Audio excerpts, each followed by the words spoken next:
Some years ago, I re-envisioned the story of the prodigal son as the story of the prodigal daughter, as a story that takes place in the modern-day Midwest with 3 women. So, here is the story of the prodigal daughter, circa 2021.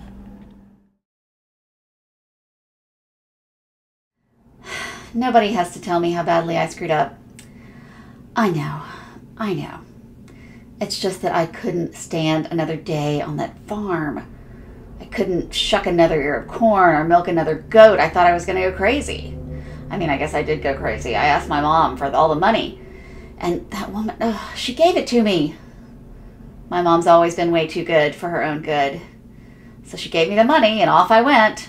Like every Midwest girl looking for adventure, what did I do? Hopped a bus to New York City to seek fame and fortune with a high school diploma and no discernible skills. Well, you don't get very far being able to milk a goat in New York City. Did make some real swell friends when they found out I had a stash of cash, and we might have been nobodies, but we partied like rock stars. It wasn't long, though, before all that money went up my nose or someone else's, and those friends, they went away when the cash was gone. One day, I woke up in a burned-out crack house, and my clothes were hanging off of me. I must have weighed 100 pounds or less. And I knew I had to do something. I was going to die here, and I couldn't expect my mom to take me back and let me be her kid again. But she is a really good person, and she wouldn't want me to die, which is what was going to happen if I stayed where I was. And we had this barn that we kind of retrofitted to be housing for our seasonal workers, and there was a loft that I could stay there, and I'd be warm, and I'd have food, and surely she'd let me do that.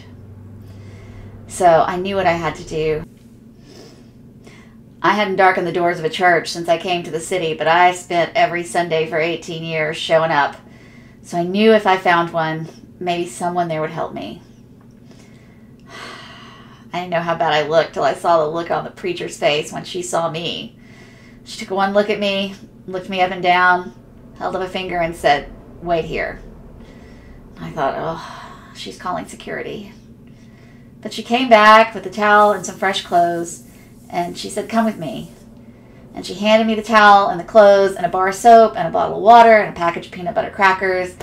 And she said, "Clean up and eat this, and then we'll talk." And so I took a shower. I didn't know how long it had been since I'd had a shower, and it felt so good to be clean. And oh, those peanut butter crackers, those are the best peanut butter crackers I ever had in my whole life.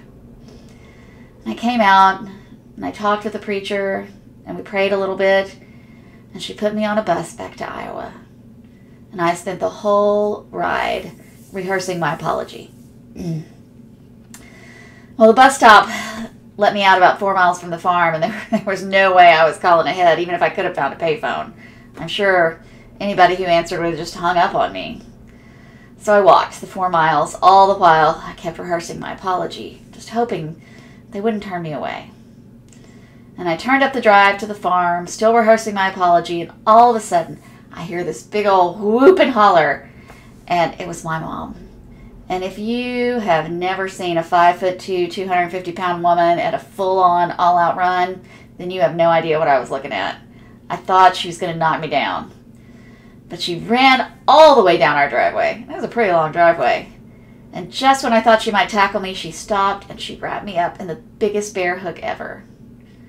And she didn't ask where I'd been, or what I'd been doing, or why she hadn't heard from me in a year. She just said, "Come on in." She took me up to my bedroom. It looked exactly like I had left it, tucked me in bed, and I slept for a day and a half. When I woke up, she was making plans for a party.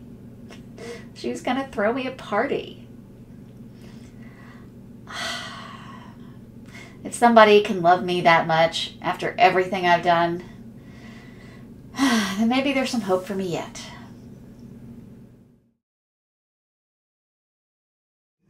Well, she's back. Joan the brave, Joan the adventurer, Joan the total screw-up.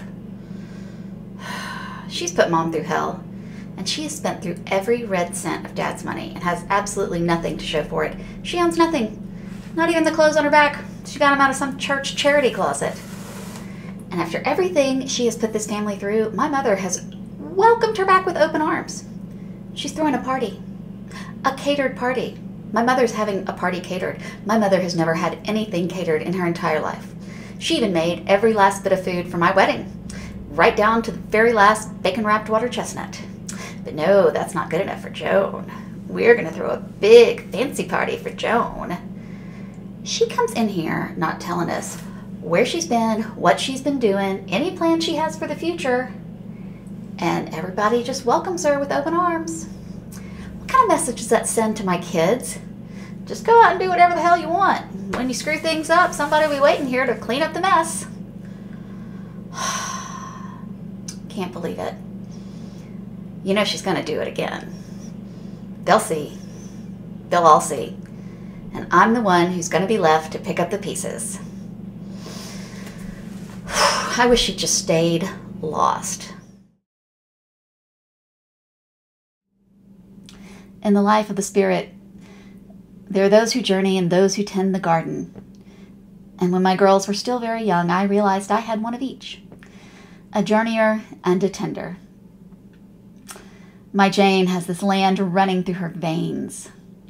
Her whole life has ebbed and flowed with the rhythm of the seasons: plant, nurture, harvest. Plant, nurture, harvest. The corn seems to stand a little taller whenever she walks through it. And even when she was a little girl, our little herd of goats would go from chaotic to calm whenever she was around. On the other hand, my Joan, I knew, was going to be a journeyer. Even when she was tiny, she would stand at the edge of the driveway and wonder, what's out there, Mama?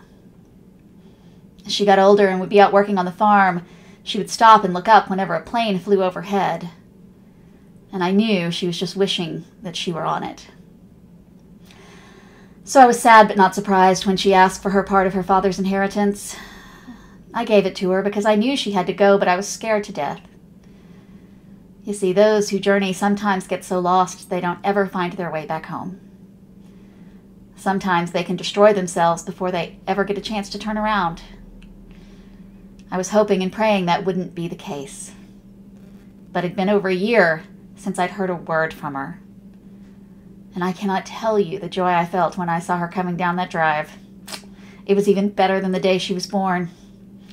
Because that day, I only was beginning to realize what I had. And on the day she came home, I knew exactly how much I had almost lost. My friend Myrtle says I am crazy to forgive her. She doesn't deserve your mercy, she says. I said, Myrtle, you don't forgive people because they deserve it. You forgive them because you love them. And Jane, she is so angry with me. She doesn't think I see her value. She doesn't think I know how important it is to have those who tend the land. She has nurtured this land, this family, this entire community. Her faithfulness and dedication has touched so many and made such a difference in so many lives. But just as journeyers risk being destroyed as they rush out to slay the dragons, those who tend risk becoming bitter and resentful because they were too responsible to ever risk anything. I do hope Jane will come around. I hope Joan will stick around. But no matter what, I hope both of them always know that they are always welcome home. And to the God who always welcomes us home, be all glory and honor forever. Amen.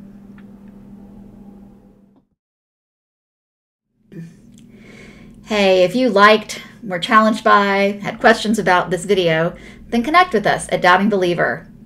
Tools and encouragement for your faith journey.